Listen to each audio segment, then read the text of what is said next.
Justin's a loser, always has been. All right, so we've got Jagmeet Singh completely clueless as to what's going on. The CBC doing what they do best, lying. Mark Carney's lies are even mentioned on CTV News. And a liberal rant with absolutely no substance. Before we get into it, if you could, hit that like button. It helps get the video out. And please consider subscribing. If you don't, you're a liberal. The EV mandate, we all know about it, but it seems to confuse Jagmeet. Stockelberg, CBC News. Hi, Mr. Singh. Do you agree with Pierre Poilievre that it will be a boost to Canada's economy to get rid of the EV mandate and allow consumers to choose when they drive and what they drive? What's that EV mandate again? So it's the idea of getting rid of EV mandates so that there's a capability for people to drive whatever vehicle they want to drive. This is part of the Conservative policy. People can drive whatever vehicle they want to drive.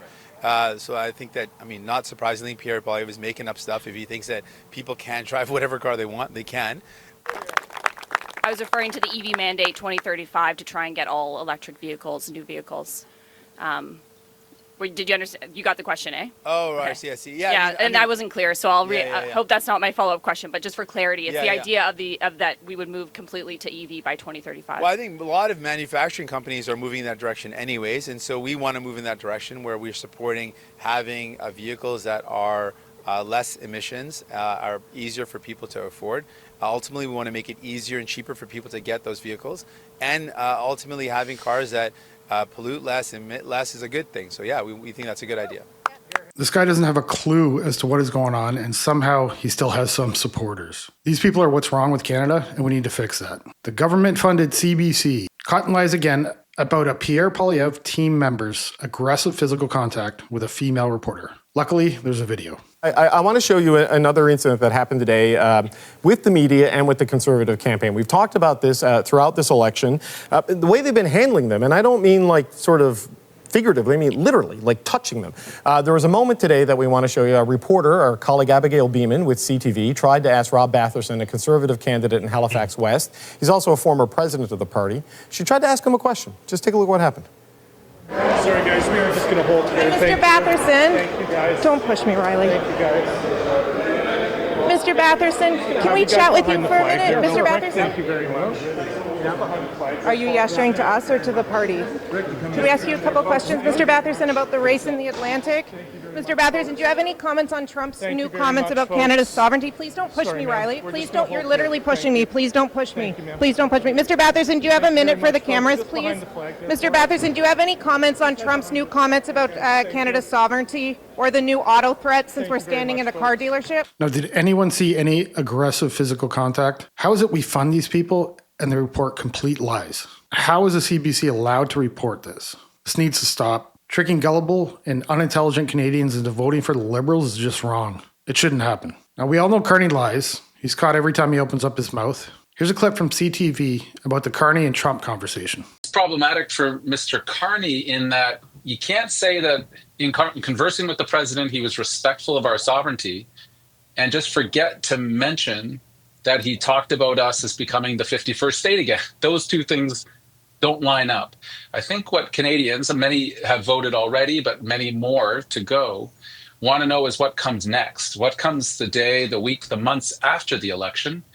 And are we going to have a forceful and I don't want to go too far back to you, but transparent head of the Canadian government, making sure that with someone as unpredictable and untrustworthy as the president of the United States is, that our side of the table has to be consistent and transparent with Canadians because we want someone who defends our interests and not put bad things on the table, but not say that they're putting them on the table. I just think this is it's an own goal. I don't know why Mr. Carney would portray the phone call so positively and that the president was respectful of Canada.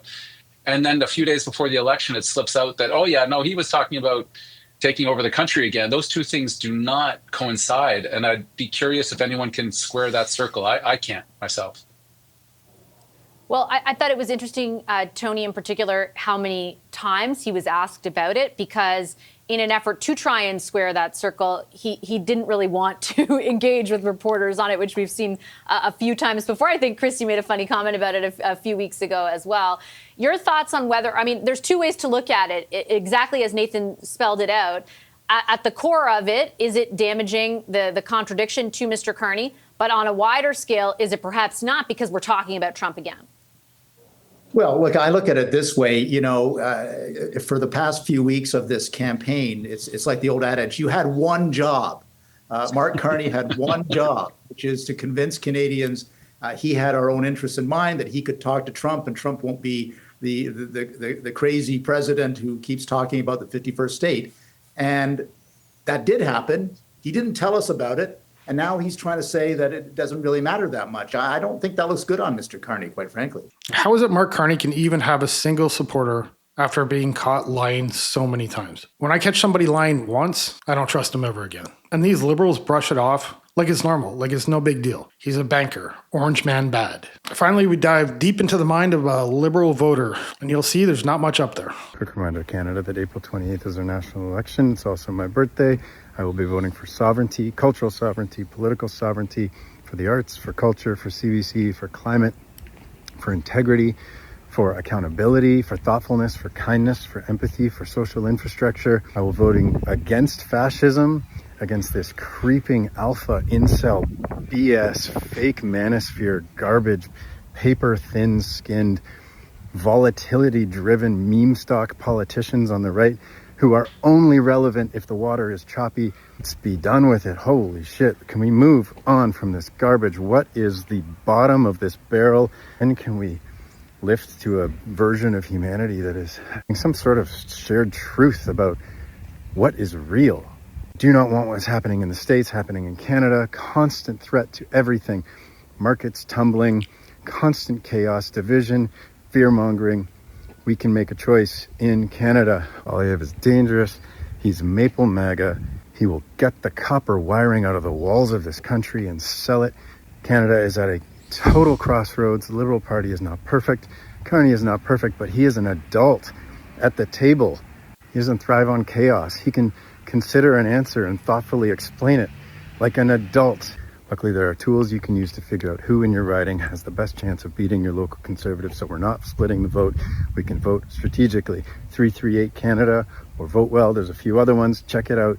Do some research. Figure out who in your riding between the Greens, the NDP, or the Liberal, of course, has the best chance. In most cases, it's going to be Liberal.